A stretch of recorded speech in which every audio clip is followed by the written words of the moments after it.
The rain in Southside Chicago fell like a living thing, hammering against the cracked sidewalks, washing the city's sins down the overflowing gutters. Ava Bennett pulled the hood of her threadbare jacket tighter around her head, feeling the cold soak through the thin cotton to her skin. Every step she took splashed through deepening puddles, soaking her worn sneakers until her toes went numb. She clutched her canvas bag tightly to her chest, protecting the meager earnings she had scraped together from her double shift at the corner store. The streets were nearly empty, but danger always lurked here, beneath flickering street lamps, behind graffiti-stained walls, inside passing cars that slowed a little too much. Ava kept her head down, her dark hair plastered to her face, her small body moving with the practiced swiftness of someone who had survived on these streets far too long. She had dreams once, wild, impossible dreams, but they had shriveled under the relentless weight of reality. An empty refrigerator, a pile of medical bills, the steady decline of her grandmother's health. Ava's life had become a long string of sacrifices stitched together with fading hope. Tonight was no different. At the corner of 53rd and Greenwood, she pushed through the cracked glass door of Benny's 24-hour mart. The familiar smell of stale bread and cheap detergent greeted her. Benny, a leathery man with nicotine-stained fingers, grunted as he waved her over to the time clock. Ava punched out without a word, feeling the exhaustion seep into her bones. "Stay safe, kid," Benny muttered without looking up. Ava offered a small nod, though her heart was too heavy to muster gratitude. Safe. There was no safe here. Only survival. Stepping back into the rain, she barely made it a block before the flashing lights painted the street in alternating washes of blue and red. 2 police cruisers screeched to a halt in front of her, tires splashing filthy water onto the sidewalk. She froze, heart hammering against her ribs. 2 officers emerged, their faces shadowed by the downpour. One was older, his uniform snug against his rounded belly. The other was young, wiry, with a hard glint in his eye. "Ava Bennett?" the older one called, his voice rough. Ava instinctively tightened her grip on her bag. "Yes?" she replied, trying to keep her voice steady. "You're under arrest for theft," the younger officer barked, already reaching for his cuffs. "What?" No, I didn't," Ava protested, stepping back. "Put your hands where I can see them," he snapped. Before she could react, cold steel bit into her wrists.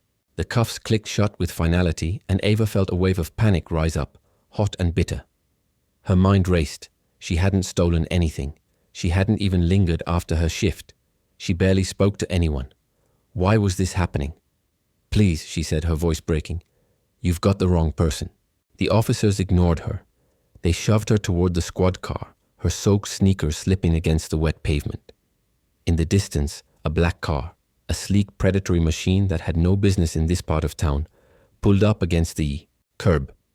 The door opened smoothly, and a man stepped out, shielding himself from the rain with an umbrella held by his driver. He was tall, imposing even in the downpour, his tailored coat cutting sharp lines against the storm. His face, angular and severe, was instantly recognizable. Lucas Carter. Ava had seen his name in the newspapers, splashed across headlines announcing mergers and acquisitions, his face on magazine covers that celebrated the young titan of Chicago's business world. In this neighborhood, Lucas Carter was a myth, someone you spoke of the way you spoke of skyscrapers or private jets, distant, untouchable. Yet here he was, walking toward her, his polished shoes splashing water with every step. "What's going on here?" Lucas demanded, his voice cool and clipped. "Private matter," the older officer grunted, tightening his grip on Ava's arm. Lucas's piercing blue eyes shifted to Ava. Their gazes locked, and in that instant, something unspoken passed between them. She expected him to look away, to dismiss her as everyone else did, but he didn't. Instead, his eyes narrowed as if he saw past her soaked clothes and hunched shoulders, as if he saw the truth. "Release her," Lucas said, his tone brooking no argument. The officers hesitated. "Sir, I said release her." Lucas produced a sleek ID card from inside his coat. It wasn't a police badge, but it carried the weight of his name. And in Chicago, that was sometimes more powerful than the law itself. After a tense pause, the officers relented. The cuffs clattered to the ground, and Ava stumbled forward, barely, catching herself.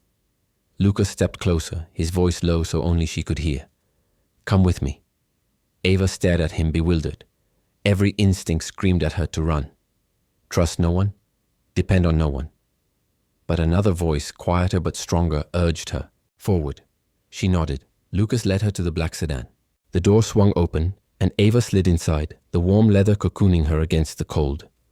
The driver pulled away, and the chaos of Southside faded behind them. Inside the car, the silence thickened. Lucas studied her with an intensity that made Ava's skin prickle. "Why were they arresting you?" he asked. "I don't know," Ava whispered, staring at her scraped palms. "I swear I didn't steal anything." He believed her. She could see it in the slight softening of his gaze. "You're strong," he said almost to himself. "Stronger than you know." The car glided through the rain-slicked streets, leaving Ava's old life behind with every mile. She didn't know where Lucas Carter was taking her. She only knew that for the first time in a long, long time, she wasn't walking alone. The car finally stopped in front of a towering building in downtown Chicago. The lobby gleamed under golden lights, all polished marble and velvet ropes. Lucas stepped out first, then offered his hand. Ava hesitated only a second before taking it. His fingers were warm and firm around hers, grounding her as she climbed out of the car and into a world she had never dared to imagine for herself.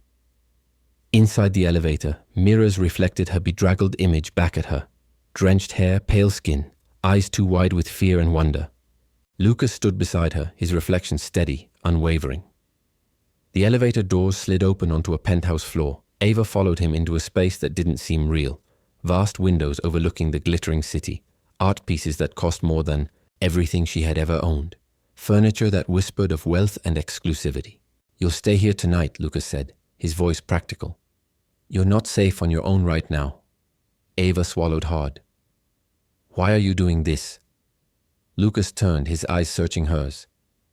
"Because I see something in you," he said simply. "Something worth saving." He disappeared down a hallway, leaving her alone in the cavernous living room. Ava sank onto the edge of a leather sofa, her hands trembling. She stared out at the endless expanse of Chicago's skyline, lights glittering against the storm. A part of her wanted to weep, from fear, from exhaustion, from the staggering realization that her life was shifting beneath her feet. But another part of her, the part that had fought and clawed and survived every blow life had thrown her way, sat up a little straighter. She wasn't a charity case. She wasn't broken. And whatever this new world was, however terrifying it seemed, she would not let it consume her. Tomorrow, Ava Bennett would stand up. She would demand answers. She would forge her own path. Tonight, she would allow herself, for the first time in years, to hope. Maybe, just maybe, her story wasn't over yet. Maybe it was only just beginning. The first light of dawn stretched its pale fingers across the Chicago skyline, bathing Lucas Carter's penthouse in a muted glow. Ava Bennett stood near the floor-to-ceiling windows, her arms wrapped around herself, gazing out over a city that felt both thrilling and terrifying. The rain had stopped, but the air was heavy with the scent of wet asphalt and fresh beginnings. She hadn't slept. How could she? Her life had twisted overnight from grim survival to bewildering uncertainty. She was in the heart of luxury. Yet every fiber of her body remained tense, ready to run, ready to defend herself against a kindness she could not afford to trust. Lucas appeared behind her, his presence silent but commanding. He was dressed casually. Now, black jeans, a simple grey sweater, and yet he still carried that air of effortless authority, the kind that no wardrobe could disguise. "You didn't sleep," he said, more observation than question. Ava didn't turn around. "Hard to sleep, when you don't know if you're dreaming." Lucas moved closer but kept a respectful distance. "You're not dreaming, Ava, and you're not trapped." She finally turned to face him, searching his face for any trace of deceit. "Then why am I here?" He hesitated, as if weighing how much truth she could handle. "Because I think you deserve more than what life has handed you." Her laugh was soft, almost bitter. "You don't even know me." Lucas's blue eyes locked onto hers with unnerving intensity. "I know enough." Ava shook her head, crossing her arms tightly. "You saw a girl getting arrested. In the rain. You played the hero. That's all this is." Lucas's jaw tightened. "That's not all this is." He moved to the bar and poured 2 cups of black coffee, setting one down on the glass coffee table in front of her. "I looked into the situation after I brought you here," he said. "The so-called theft? It was a setup, the owner of the store you worked at was being pressured by a local gang to frame someone, anyone, to distract the cops from their operations. You were just convenient." The world tilted slightly under her feet. She gripped the edge of the window frame to stay upright. "So, I'm innocent," she said numbly. You were always innocent, Lucas said quietly. Ava swallowed hard, the knot of fear and anger tightening inside her. And what do you want from me in return? Lucas studied her for a long, heavy moment. Nothing, he said finally. But I have an offer. Ava stiffened. She knew better than to believe in free favors. Of course you do. He smiled faintly, not offended by her suspicion. If anything, he seemed to respect it. My company is launching a new community outreach initiative, he explained. We need real people from real neighborhoods, people who can speak to the youth, guide them, inspire them, not just suits throwing around money. Ava stared at him, heart pounding. You want me to be... what? A mascot? No, Lucas said firmly. I want you to be a bridge, someone who knows both sides of the city. And if I say no? Then you walk out that door, no strings attached, he said simply. You owe me nothing. The honesty in his voice disarmed her more than any grand gesture could have. Ava turned back to the window, her mind racing. It sounded too good to be true. But wasn't this what she had always dreamed of?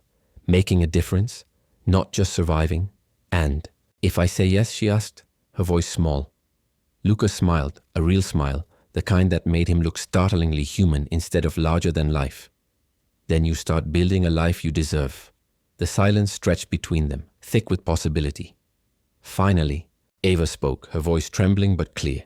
Okay, I'll do it. The relief that flashed across Lucas's face was almost imperceptible, but she caught it, and for the first time she allowed herself to wonder who he was when the cameras weren't rolling, when the boardrooms were empty, and the world wasn't watching. The days that followed were a whirlwind. Lucas arranged for a full medical checkup for Ava's grandmother, paid off her outstanding bills anonymously, and set up transportation so Ava could move freely across the city. True to his word, he never made her feel indebted. He never treated her like a project or a pity case. Instead, he introduced her to his team, real professionals who welcomed her input and valued her perspective. At first, Ava moved cautiously, always half expecting the ground to collapse beneath her feet. But little by little, she began to trust, not the luxury or the promises, but herself. Trust that maybe, just maybe, she deserved this chance. Meanwhile, Lucas kept his distance, watching her from the shadows like a silent guardian. He attended meetings where necessary, advised when asked, but never hovered, never pushed. It confused her more than it should have. Late one evening, after a particularly long day helping organize a youth workshop, Ava found herself standing in the penthouse kitchen, staring at the array of exotic ingredients Lucas's chef had left behind. She laughed softly to herself. She barely knew how to cook anything beyond basic pasta. Need help? Came a deep voice behind her. Ava jumped, turning to find Lucas leaning casually against the doorway, sleeves rolled up, a mischievous glint in his eye. You can cook? She teased, arching an eyebrow. Lucas shrugged. I can follow a recipe. Against her better judgment, Ava smiled. Together they made a mess of the kitchen. Burning. Toast, overcooking pasta, under-seasoning sauce. They laughed, truly laughed, the sound bouncing off the marble walls like music. When they finally sat down with their disastrous meal, Lucas lifted his glass in a mock toast. To new beginnings, he said. Ava hesitated for a beat before clinking, her glass against his. To surviving, she amended, her smile tinged with something deeper. Lucas's gaze softened. To thriving, he corrected gently. For the first time, Ava dared to believe him, but the city had long memories and sharp claws. Whispers started to circulate, snide comments about Lucas's new charity case, speculation about Ava's intentions. Ava heard them, every poisonous word. She felt the stares at events, the thinly veiled contempt behind tight smiles. And though Lucas tried to shield her, tried to act as if the outside world didn't exist when they were together, Ava knew better. One night, after an elegant charity gala where the whispers had grown too loud to ignore, she pulled Lucas aside. I can't do this, she said, voice shaking. He frowned, clearly taken aback. Do what? This. She gestured vaguely around the opulent ballroom. Playing pretend. Pretending like I belong here. Like we can exist in the same world without it destroying. Me. Lucas stepped closer, his hand reaching for hers, but she pulled away. I'm not someone you can rescue, Lucas, she said, tears burning her eyes. I'm not a project or a trophy to prove you're different. I don't see you that way, he said fiercely. Maybe you don't, she whispered, but they do. And that's enough. He looked at her then, not as a CEO, not as a man used to getting what he wanted, but as a man standing on the edge of losing something he didn't even know he needed until it was slipping away. I see you, he said again, softer now. Not your past, not their judgment. You. Ava blinked rapidly, fighting the storm inside her. Then let me breathe, she said, turning away. Let me find out who I am before you decide who I should be. She didn't wait for his reply.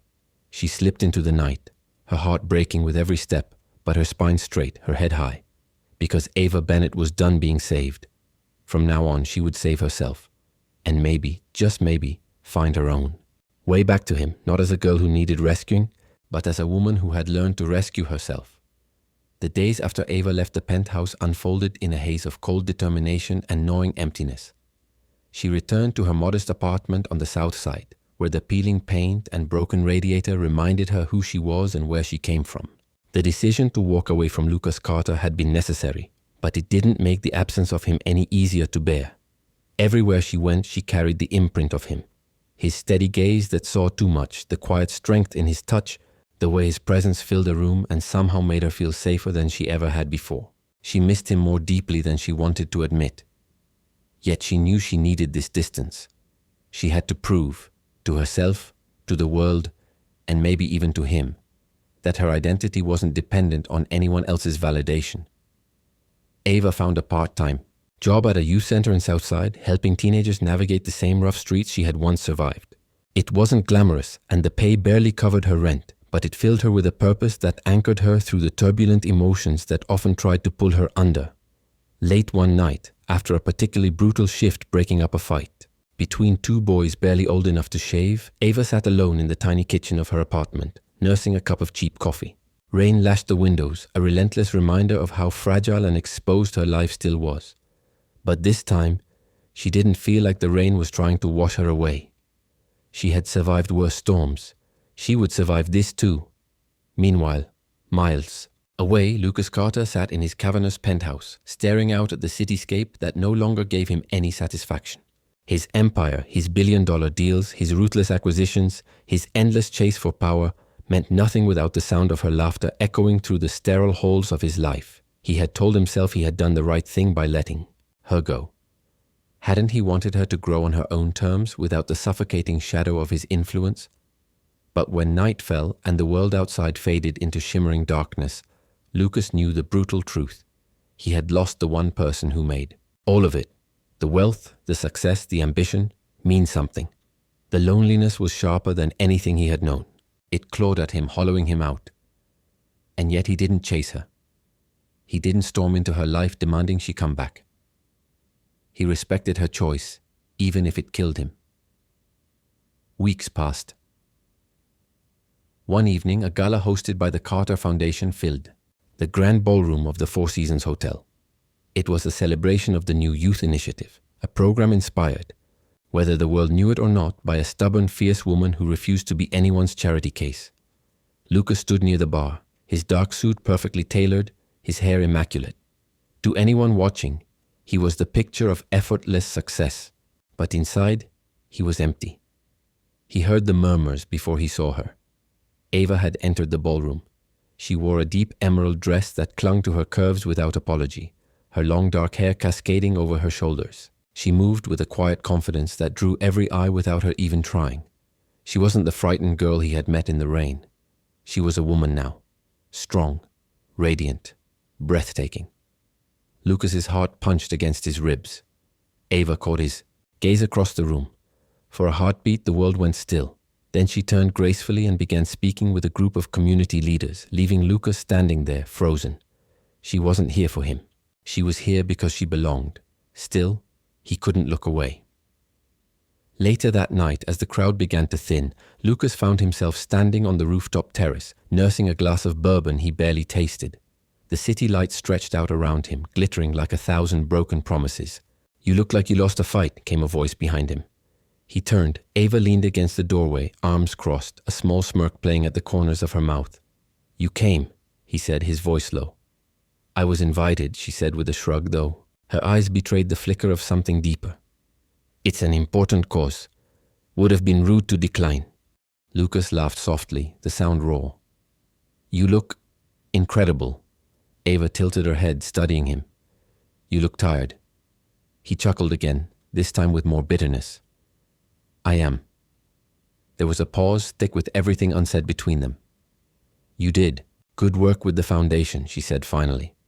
Real work, not just throwing money at problems. You inspired it, he said before he could stop himself. Ava's eyes softened slightly. She walked closer, the wind lifting her hair around her, face like a halo. I'm proud of what you're doing, she said quietly. Lucas swallowed hard. I'm proud of you. The words hung between them, tender and broken. Ava looked down at her hands. I needed time, Lucas. I needed to know that I could stand on my own. I know, he said hoarsely. And you did. You do. She met his gaze then, her eyes fierce and vulnerable all at once. But part of me missed you every single day. The confession was a whisper, barely louder than the wind. Lucas stepped forward, closing the distance between them. He reached out but stopped inches from touching her. I miss you every breath I take, he said, voice trembling. But I'd rather miss you than ever clip your wings. Ava's breath hitched. For the first time she saw the cracks in his armor, the fear, the regret, the love he didn't know how to express except by letting her go. And she realized that loving Lucas Carter had never been her weakness. It was her strength. Slowly, she reached out, taking his hand. The touch was electric, grounding them both. I don't want a man who needs to save me, she said, her voice steady. I want a man who stands beside me as my equal. Lucas tightened his fingers around hers, emotion flooding his features. Then stand with me, Ava, he said, his voice breaking. Not because you need me, not because I can offer you anything, but because you want to. Ava smiled, a real smile, fierce and luminous. I want to, she said simply. He pulled her into his arms then, holding her like a man who had been drowning and finally found shore. She buried her face in his chest, breathing in the familiar scent of him, feeling the steady beat of his heart against her cheek. They stood like that for a long time, two broken souls finding healing not in promises or possessions, but in the simple, undeniable truth that they were stronger together than apart. When they finally pulled apart, Lucas brushed a strand of hair from her face, his touch reverent. I'm not going to pretend it'll be easy, he said. People will talk, they'll judge. Let them, Ava said, her eyes blazing. They don't know us. Lucas's smile was slow, breathtaking. No, he said, they don't. Hand in hand, they returned to the ballroom, not as a CEO and a girl from the Feist slums, but as two people who had fought their demons and found each other on the other side. And somewhere deep inside her, Ava knew she hadn't just found her footing. She had found her home. The next months unfurled like a slow, cautious dance between Ava and Lucas. No declarations were made, no promises demanded. They simply existed beside each other, carving out a rhythm that felt precariously real. Lucas never pressured her for more. And because of that, Ava found herself slowly giving more. She had moved into a small apartment downtown, not in his penthouse. It was her decision, and Lucas respected it, even though he made sure her place had all the necessities she had never been able to afford before. When she confronted him about the new refrigerator, the fixed plumbing, the cozy new sofa that somehow appeared overnight, he just shrugged and said, You deserve good things, Ava. Don't fight me on that. But he didn't buy her life. He didn't hover or try to rearrange her world. Instead, he waited, steadily, silently, building trust not with grand gestures, but with the quiet, relentless reassurance that he would be there. It was in the little things. A cup of coffee left outside her door after a long shift. A bouquet of wildflowers, not the usual overblown roses, waiting when she came home exhausted. A text that simply said, proud of you, after she spoke at a city youth conference. He never intruded. He never tried to own her victories. And for that, Ava fell a little deeper into something she had never truly known before. Love, steady and unshakable. But even as the bond between them deepened, the outside world grew sharper, more dangerous. Whispers spread. Articles surfaced, speculating about the Cinderella from the South Side who had captured Lucas Carter. Rumors about her background, lies twisted from the few details the tabloids managed to dig up, painted her alternately as a gold digger, a fraud, or a naive pawn. Ava tried to ignore it. Lucas tried to shield her. But the whispers were insidious, burrowing into places neither of them could protect. One night, after a particularly vicious article splashed across the tabloids, Ava stood in her bathroom, gripping the edge of the sink so hard her knuckles turned white. She stared at her reflection, the fierce brown eyes that had survived the Bronx, the lips pressed tight against the tide of humiliation threatening to drown her. Lucas found her there later, still trembling, her breath hitching in shallow gasps. He didn't say anything at first. He simply wrapped his arms around her from behind, resting his chin lightly on her shoulder. His touch was warm, grounding. "They don't know you," he said into the silence. "They don't deserve to even speak your name." Ava closed her eyes, letting his words wash over her. "I thought I could handle it," she whispered. "I thought if I just worked hard enough, if I proved myself enough, it wouldn't matter." Lucas turned her in his arms, cupping her face in his hands. His blue eyes were fierce with emotion. "You don't have to prove anything to anyone. Not to them. Not to me. You're enough, Ava. You always have been." Tears slipped down her cheeks then, silent and unrelenting. But they weren't tears of defeat. They were the release of a burden she had carried too long alone. That night he made love to her, with a tenderness that shook her to the core. There was no dominance, no need to possess, just a desperate, aching reverence for the woman she was and the woman she was becoming. Under his hands, Ava wasn't just touched. She was seen, cherished, honored. And for the first time, she let herself believe that she was not a mistake, that maybe, just maybe, she was meant to be loved this way. The peace they built together didn't last. One evening, Lucas came home with news that shattered their fragile world. His company was under investigation. It started with a quiet inquiry, then escalated into a full-blown scandal. Accusations of financial misconduct, allegations of shady deals. None of it made sense to Lucas. He had built his empire ruthlessly, yes, but cleanly. Someone was orchestrating this collapse, and he knew exactly who. Daniel Rivers, an old rival, a man Lucas had once humiliated in a brutal takeover years ago. Rivers had waited, bided his time, and now he was striking with the precision of a viper. Ava watched helplessly as Lucas fought battle after battle behind closed doors. Meetings with lawyers, tense board confrontations, long nights staring blankly at financial reports. He tried to keep her out of it, tried to shield her from the ugly details, but she saw. She always saw. One night, she cornered him in the penthouse kitchen where he stood nursing a glass of whiskey like it might offer answers he couldn't find anywhere else. "Talk to me," she said, voice low but unyielding. Lucas shook his head, the weariness in his posture breaking her heart. "It's not your fight, Ava." "The hell it isn't," she snapped. "I'm not just here for the easy nights, Lucas. I'm here for the hard ones too."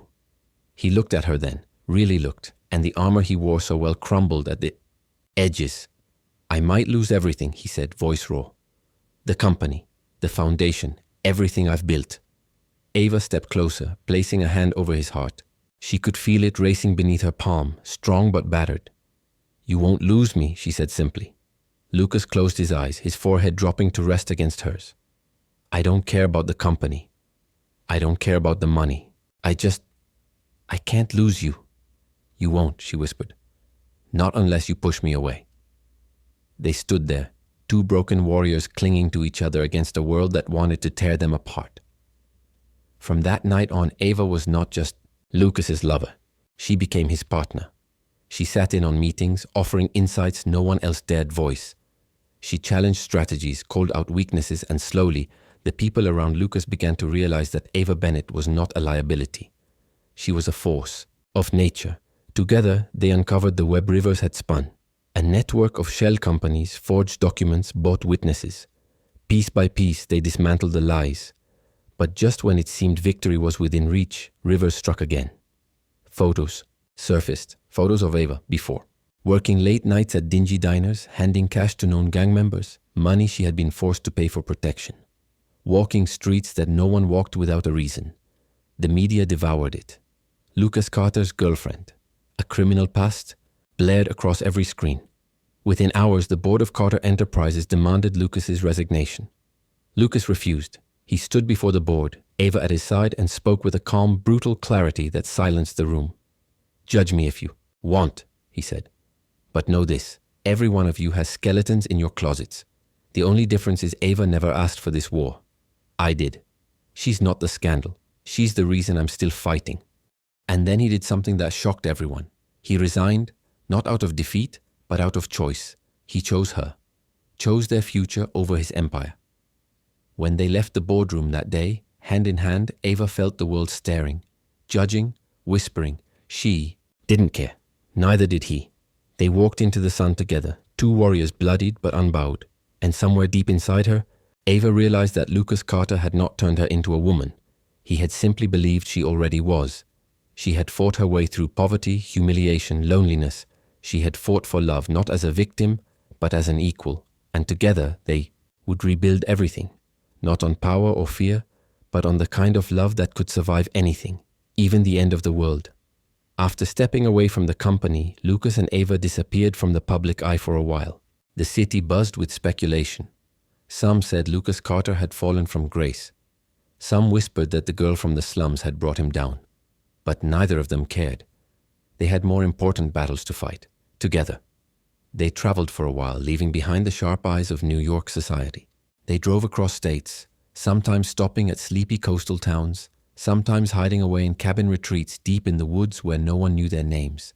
It wasn't the glamorous life people would expect from a billionaire and his lover. Sometimes they ran out of decent food options and ate gas station sandwiches. Sometimes they stayed in tiny motels with flickering lights and paper-thin walls. And yet those moments became some of the happiest of their lives. Lucas rediscovered the simple pleasures he hadn't allowed himself for years, laughing until his stomach hurt, chasing Ava along a deserted beach at sunset, cooking disastrous meals together in tiny kitchens.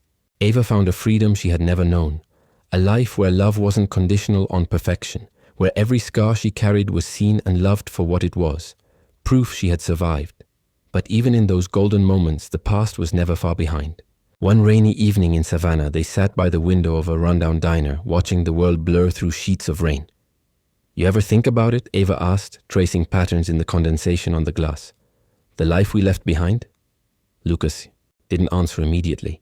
He studied her profile, the curve of her jaw, the softness around her eyes, the quiet resilience that never left her. "Sometimes," he admitted. "But then I look at you, and I know I made the only choice that mattered." Ava smiled faintly, but there was a sadness there too. "You lost so much because of me." "No," Lucas said firmly, reaching across the table to take her hand. "I lost things that didn't matter. I found the only thing that does." They sat there for a long moment, the clatter of dishes and low hum of conversation fading into the background.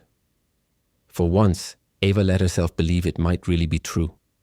But life, she knew, was never simple. A few weeks later, as they were preparing to leave a small inn on the edge of Charleston, Lucas's phone rang. It was Thomas Lang, his former CFO and one of the few people he still trusted. "You need to come back," Thomas said, urgency in his voice. "Rivers is making a move.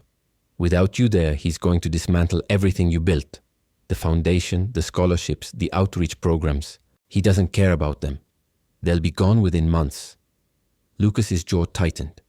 Beside him, Ava watched, reading the tension in his body before he even spoke. When he hung up, she didn't wait for him to explain. "You have to go," she said. "I'm not leaving you," Lucas replied instantly, his hand tightening on hers. Ava shook her head, her voice firm. "This isn't about us. It's about who you are. You built something worth saving, Lucas. Not just for yourself, for thousands of people who depended on you. You can't walk away from that." He stared at her, torn between the need to protect what they had found together and the duty he had tried to bury. "You're stronger now than when I met you," he said quietly. "So are you," she whispered. In the end, they both knew there was no real choice. Some battles were meant to be fought. Lucas returned to New York, this time not as the invincible king of the skyline, but as a man who had lost, loved, and found a reason worth fighting for. Ava stayed behind for a few weeks, finishing a community project they had started in Charleston, teaching kids art and writing as a way to heal. She wanted him to know she believed in him even from afar. Their nights apart were filled with long phone calls, whispered encouragements, and promises that this time they would not lose each other to fear or pride. When Ava finally returned to New York, Lucas was waiting for her at the airport. He looked different, not broken, not weary, but resolute, stronger. He swept her into his arms without a word, holding her like a lifeline. "Welcome home," he whispered into her hair. It wasn't the penthouse that was her home. It wasn't the city, it was him. Together they went to work, not rebuilding Carter Enterprises into what it had been, but reshaping it into something better. They restructured the company, slashing the parts corrupted by greed, strengthening the programs that mattered. Education initiatives, medical outreach, opportunities for marginalized communities. And through it all, Ava stood at Lucas's side. Not as a trophy, not as a shadow, but as a partner. There were still whispers, still judgment. Some people would never understand, but Ava didn't need them to. She had found her voice, her strength, and so had he. One evening, as they stood together, on the balcony of the rebuilt Foundation headquarters, watching the sun sink behind the skyline, Lucas pulled her close. "I don't want to build an empire," he said. "I want to build a life, with you." Ava turned, her hand resting over. "His heart, we already are." And under the fading light, they sealed that truth with a kiss. One that was fierce, tender, and full of everything they had fought for and everything they still dreamed to create together. The months that followed were a quiet, burning testament to how much Ava and Lucas had transformed, not just themselves but each other. They worked side by side, building not an empire of cold glass and ambition, but a network of compassion, hope, and opportunity. For every program launched, every scholarship awarded, every child who found a chance they might otherwise have lost, they stitched new meaning into their story. But love, even the truest kind, was never free of challenges. It was during a gala at the Museum of Modern Art, a night dripping with champagne and shimmering gowns, that Ava saw just how fragile their sanctuary still was. Lucas was the evening's honored guest, recognized for his contributions to the city's educational reforms. Ava walked beside him, her hand resting lightly on his arm, her figure draped in a deep green gown that brought out the fire in her brown eyes. Cameras flashed, murmurs followed them, some admiring, some venomous. In the middle of the crowd, a woman approached, a ghost from Lucas's past, Vanessa Grayson, an heiress from one of the city's oldest families. Tall, flawless, poised with the lethal kind of charm that could peel the skin off someone without ever raising her voice. She smiled as if Ava were invisible. "Lucas," she purred, pressing a kiss to his cheek that lingered a second too long. "You're still rescuing stray dogs, I see." The words were soft, but they cut sharper than knives. Lucas stiffened beside Ava, his hand flexed as if restraining the urge to push Vanessa away. Before he could respond, Ava stepped forward, her voice steady and cool. "Funny, I was just thinking the same about you." The air crackled. For a heartbeat, Vanessa's mask slipped, a flicker of genuine rage crossing her face before she smoothed it away. With a tight smile, she sauntered off, leaving a trail of expensive perfume and venom behind her. Lucas turned. To Ava, his blue eyes fierce with something between pride and worry. "You didn't have to—" "Yes," Ava interrupted gently. "I did." Because she knew. In this world, kindness could be mistaken for weakness, silence for consent, and she was done letting others define her worth. The rest of the evening passed in a blur. Applause, speeches, flashes of camera lights, like tiny explosions. But deep down, Ava felt something shift. The realization that no matter how much they rebuilt, the world they lived in would always test them, always demand that they defend what they had, not just against outsiders, but sometimes even against the doubts inside themselves. After the gala, as they drove through the glittering streets of Manhattan, Ava sat silent, staring out the window. Lucas watched her, the tension between them taut and silent. "You're angry," he said finally. "No," Ava answered. "Just tired." He reached across the seat, taking her hand. "I can handle them, Ava. You don't have to fight every battle." She turned. To him then, the city's lights catching the glisten of unshed tears in her eyes. "But I want to," she whispered. "Because if I don't, they'll think they can keep hurting us. Hurting you." Lucas brought her hand to his lips, kissing her knuckles with a tenderness that made her breath catch. "They can't hurt me," he said softly. "Not when I have you." And somehow that simple truth that they had each other was enough to drive back the darkness, for a while. The real storm came later, in a way neither of them expected. It began with a phone call. Ava was at the community center, painting murals with a group of children, when her phone buzzed in her back pocket. Unknowns. Number frowning, she answered. "Ava Bennett?" The voice was unfamiliar, sharp. "Yes? This is Detective Merrow. I'm afraid we need to speak with you about an ongoing investigation involving Carter Enterprises, specifically a wire transfer made in your name 6 months ago. The world tilted beneath her feet. I don't understand, Ava said slowly. You will.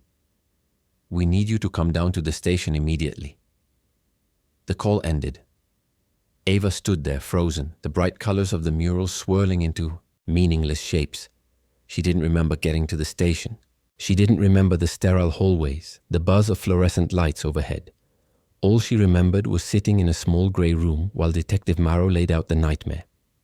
6 months ago, a transfer of $500,000 had been made from one of Carter Enterprises' charitable accounts into an offshore bank account registered under a false name, a name tied back to Ava's social security number. Fraud, embezzlement, serious charges. The blood drained from her face. I didn't, she started, her voice cracking. Marrow held up a hand. We're not accusing you yet, but you need to understand how serious this is. Ava stumbled out of the station hours later, her mind a whirlwind of panic and confusion. Lucas met her outside, his face pale and grim when he saw her. What happened? He demanded, pulling her into his arms. She told him everything, her voice shaking. Lucas's jaw tightened, his hands fisted at his sides. This is Rivers, he said, or someone like him.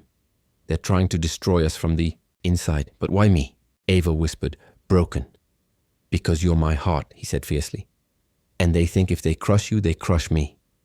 He pulled her into the car, already barking orders into his phone to his legal team, his investigators. But none of it mattered to Ava. All she could think about was the doubt she had seen flicker in the detective's eyes.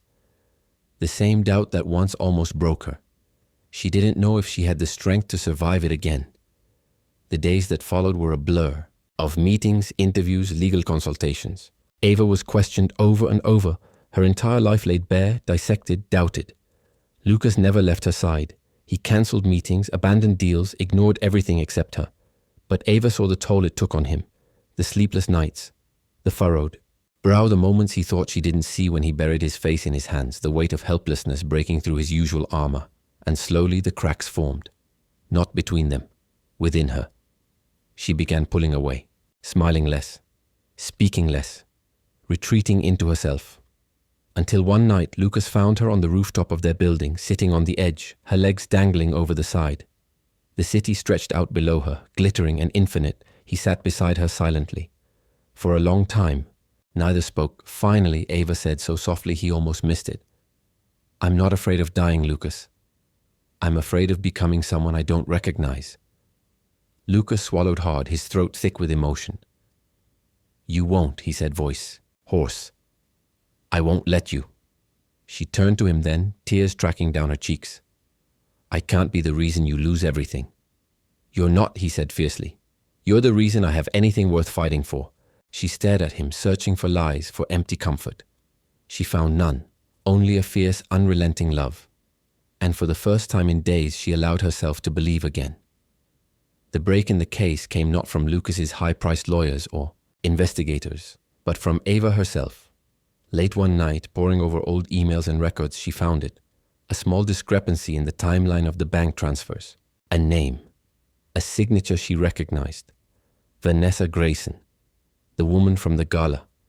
The one who had smiled like a knife. Fueled by fury and clarity, Ava pieced together the evidence, building a case so airtight even the DA had no choice but to dismiss the charges. Vanessa had orchestrated the embezzlement, framing Ava in an act of jealousy and revenge. When the news broke, the city turned again. Apologies poured in from media outlets, from so-called friends who had once whispered behind closed doors. But Ava didn't care about their approval anymore. She stood in front of the press, her head high, her voice steady. I was never the girl you said I was, and I'll never be the woman you tried to make me. The world watched, stunned, as she claimed her own narrative, not as Lucas Carter's girlfriend, but as Ava Bennett, a fighter, a survivor, a woman who had forged her own destiny in the fires meant to destroy her. And when Lucas stepped onto that stage beside her, taking her hand in his, the crowd erupted.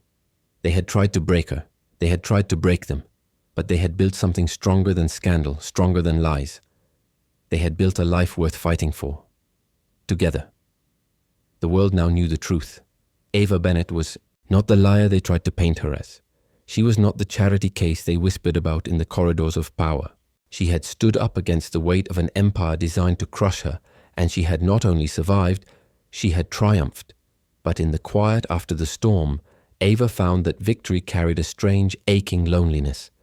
She no longer fit neatly into any world. The slums she had come from now seemed too small, too suffocating. Yet the high-rises and ballrooms of Manhattan, with their polished surfaces and poisoned smiles, were places she would never fully belong to either. She was something different now, something forged in fire and betrayal and love. Lucas saw it too. He watched her in those quiet moments, the way her gaze lingered longer on the horizon, as if searching for something she couldn't quite name. He could feel her slipping away from him, not because of anger or resentment, but because she was growing into herself. And sometimes even love wasn't enough to hold two people together when the winds of change were too strong. One evening, as they sat together in their apartment overlooking Central Park, Lucas turned to her, sensing the question she had been too afraid to voice. "What are you thinking, Ava?" he asked, his voice low. She hesitated, her fingers tracing invisible patterns on her glass of wine. "I'm thinking," she said slowly, "that maybe it's time I find out who I am. Away from all of this. Away from the scandals, the headlines, even from you." The words struck him harder than any betrayal ever could have. Not because he didn't understand, but because he did. She needed to breathe, to stretch her wings without the shadow of his name protecting her or suffocating her. Lucas nodded, his throat tightening painfully. "Where will you go?" he asked. She gave a small, trembling smile. "I don't know yet. Maybe Paris. Maybe somewhere no one knows me. Somewhere I can just be." He wanted to beg her to stay, to remind her of everything they had fought through together, but he loved her too much to clip her wings. Instead, he reached into his pocket and pulled out a small, simple key. It wasn't a key to an apartment or a car or a safety deposit box. It was the key to a small house he had bought months ago on a quiet cliffside in Maine, overlooking the endless grey Atlantic. He placed it in her hand. "For when you're ready to come home," he said softly. Ava stared at it, her vision blurring with tears. "You're my home, Lucas. And you're mine," he said. "But sometimes even homes need to be built stronger before they can stand forever." She leaned forward, pressing her forehead to his, memorizing the feel of him, the scent of him, the steady beat of his heart against hers. "I'll come back," she promised. "Don't come back because of a promise," Lucas whispered. "Come back because it's what your soul needs." The next morning she left. No grand goodbyes, no dramatic scenes. Just two people loving each other enough to let go when it mattered most. Ava's first weeks away from New York were a blur of loneliness and exhilaration. She flew to Lisbon, then Paris, then a tiny village in southern Italy where no one knew her name. She worked odd jobs, waitressing in a seaside cafe, teaching English to local children, volunteering at a library that smelled of old paper and rain. For the first time in her life, she woke up without fear or obligation or headlines waiting to devour her. And slowly, Ava began to remember who she was when no one was looking. She rediscovered her love for painting, her passion for storytelling, the simple joy of walking barefoot along rocky beaches with the wind tangling her hair.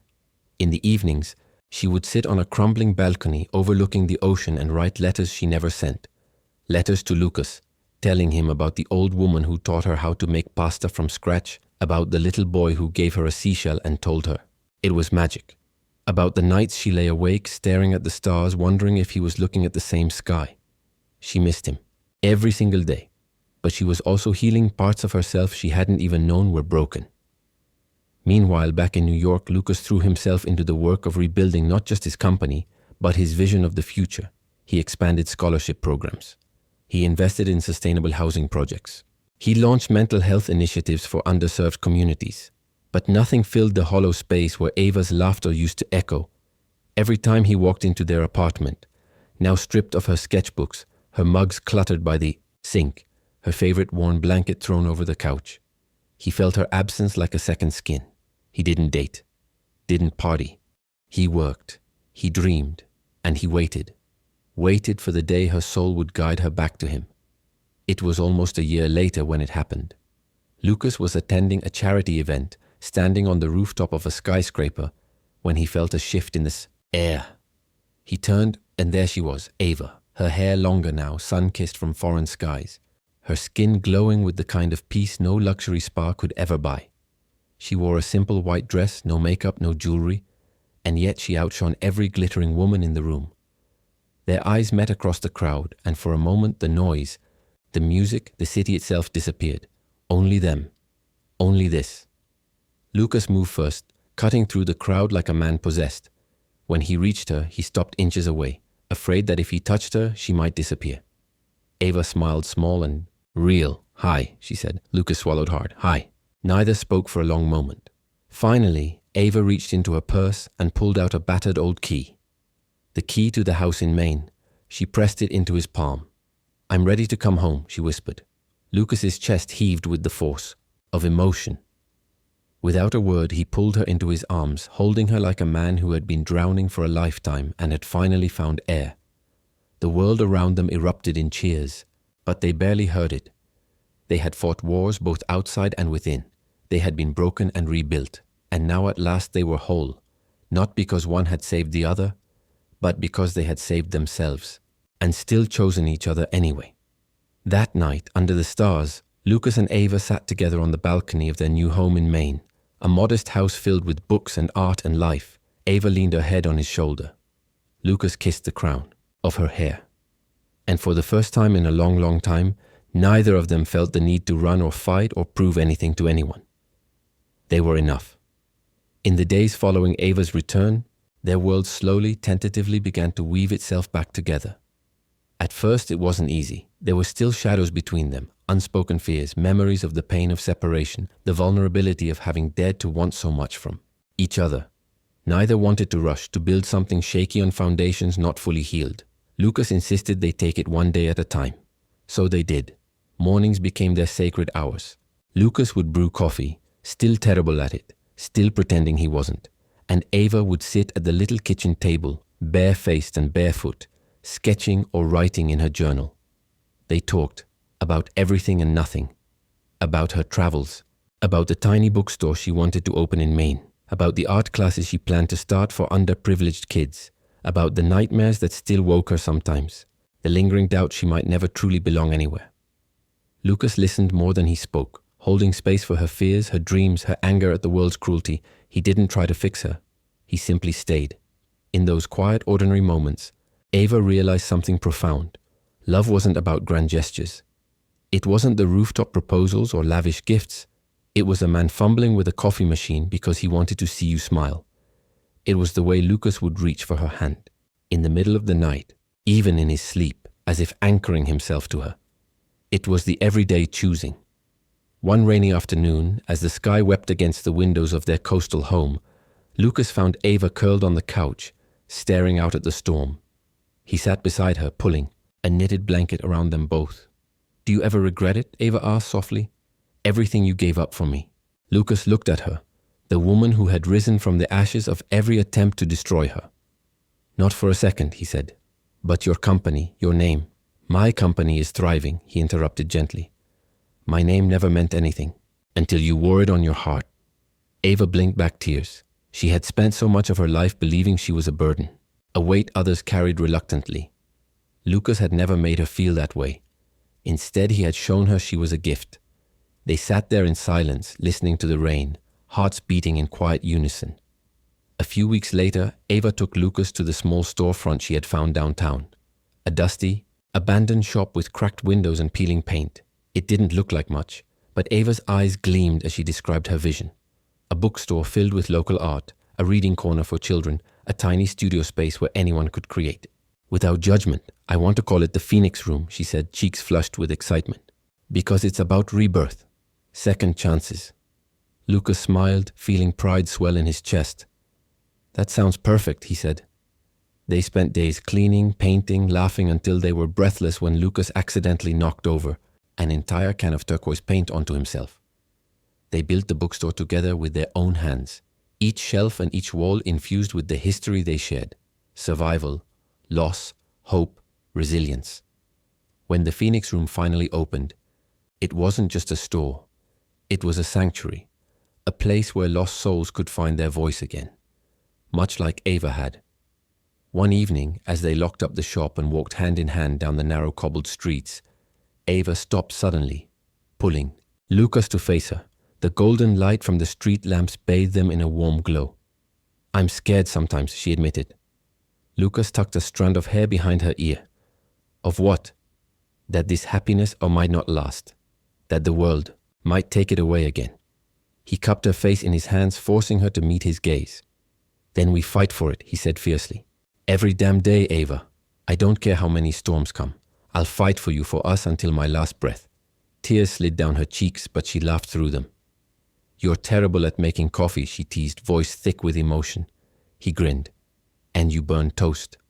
They both laughed, the sound echoing down the empty street like a hymn. Lucas leaned in, kissing her with a tenderness that spoke of every promise he would never break. The wind whipped around them, carrying away their laughter, their fears, their pasts.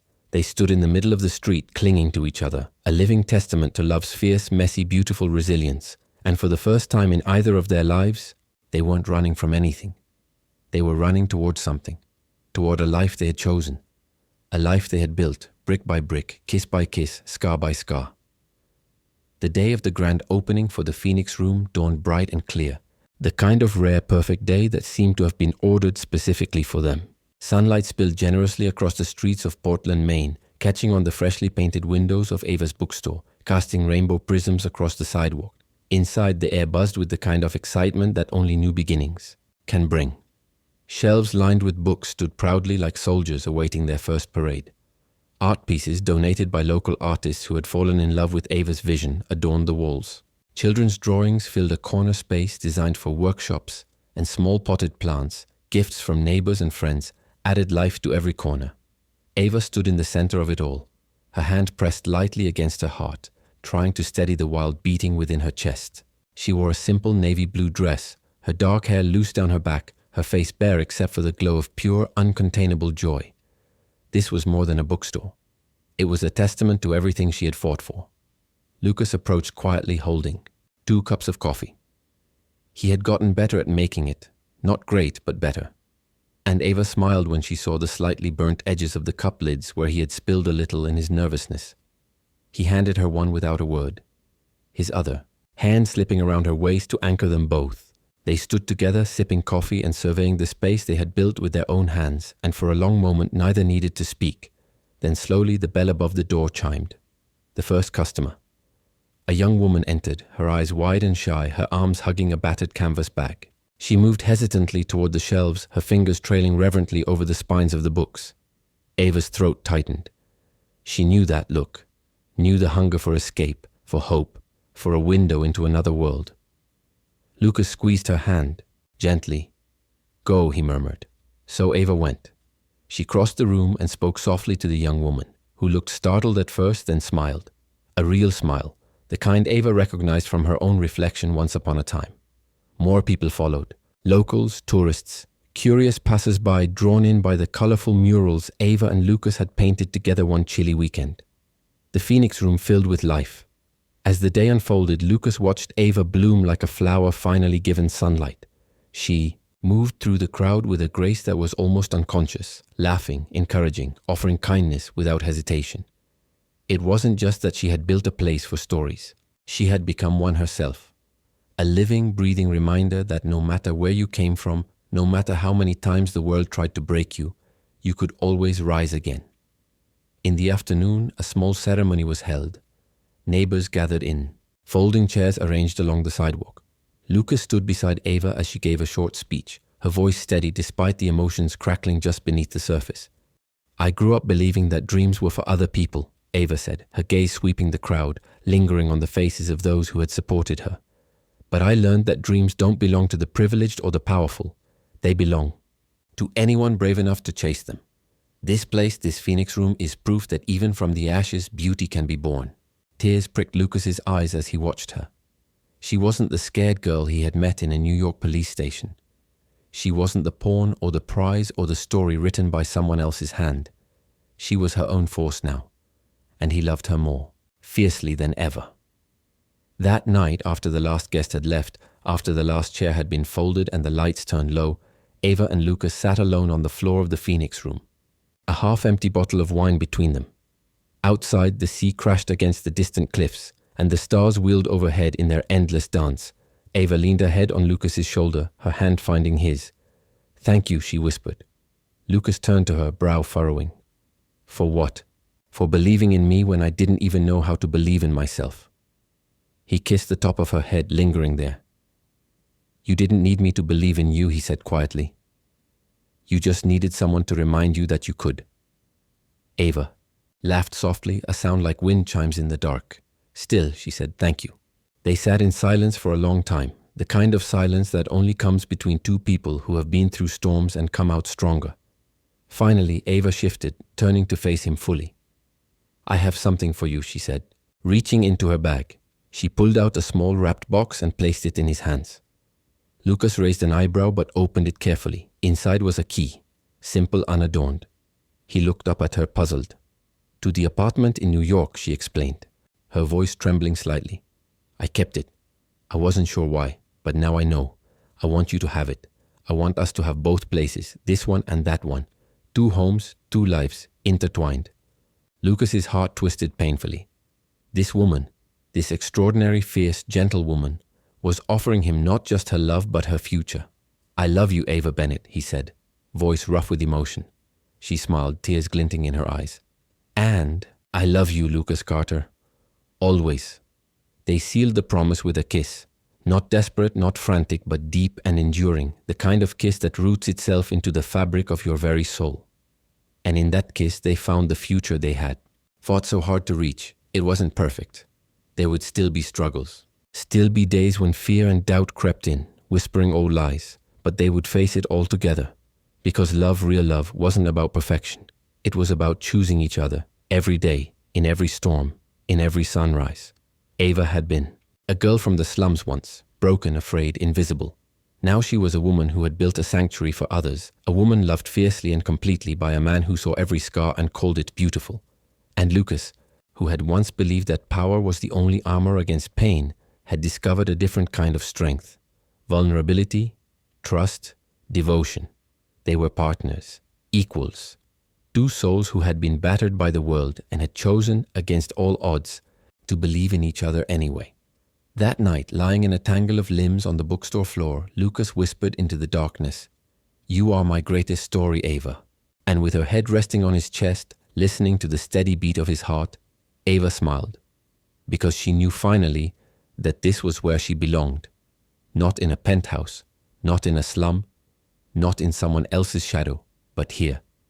In love, in hope, in the life they had dared to build together. And as sleep claimed them, wrapped in each other's arms, the stars spun overhead, silent witnesses to a love story more powerful than fate, more enduring than fear. A love story that had only just begun, just when it seemed that everything had finally fallen into place. The universe decided to test Ava and Lucas one more time. One rainy afternoon, 3 weeks after the Phoenix Room had opened its doors, Ava received a call from an unknown number. She almost didn't answer, distracted by sorting through a shipment of new books. But something about the persistent ringing made her pick up. The voice on the other end was cold, sharp, and carried a chilling familiarity. "I see you've built yourself a nice little fairy tale," the man said. "Shame if someone burned it all down." Before Ava could respond, the line went dead. Her heart thudded painfully in her chest. Memories she had fought so hard to bury surged forward. The streets of her old neighborhood, the people who had promised to help her and then used her, the men who believed a girl like her was easy prey. Ava tried to shake it off, convincing herself it was just a cruel prank. But late that night, when she and Lucas returned home from dinner, they found the glass door of the Phoenix Room shattered. Books were strewn across the floor, shelves overturned, and the smell of gasoline hung heavy in the air. A small fire had been started near the children's reading corner, but had thankfully burned out before it could spread. Ava stood frozen, staring at the wreckage, her breath catching painfully in her throat. She felt the old fear creeping in, the fear that nothing good in her life was meant to last. Lucas was already calling the police, his voice tight with fury. When he turned back to her, he saw the devastation in her eyes and crossed the room. In 2 strides, pulling her into his arms. "We'll rebuild," he whispered fiercely. "No matter who's trying to destroy us, they won't win. Not this time." The police investigation revealed that it wasn't a random act. It was deliberate. The arsonist left no traces, but the message was clear. Someone from Ava's past hadn't forgotten her, and they wanted her to know she would never truly be free. But Ava was not the same frightened girl who once ran from her problems. This time, she stood her ground. With Lucas by her side and the community rallying behind her, Ava announced that the Phoenix Room would reopen in a week, bigger and brighter than before. Donations poured in, volunteers showed up with tools and paint, and, for the first time, Ava saw the truth. She wasn't alone anymore. She had built more than a bookstore. She had built a family. And as she stood on the rebuilt steps of the Phoenix Room, hand in hand with Lucas, Ava realized that no threat, no ghost from her past could ever take away the life and the love she had finally claimed as her own. If you enjoyed this emotional journey, don't forget to subscribe to our channel. Your support gives us the motivation to bring you even more touching and inspiring stories. See you in the next beautiful chapter.